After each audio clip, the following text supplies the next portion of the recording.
ఆడు కన్ను అరని చిచ్చే పెట్టి పోతాదే తెల్లటి గోడ మీద ఎర్రటి అక్షరాలు వెన్నులో వణుకు పుట్టిస్తున్నాయే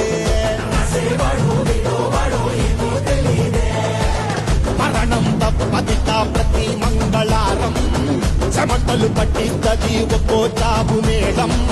వెట మొదలయ్యింది రాయి పాసిందే ప్రాణం తప్పుకుని పోదామన్నా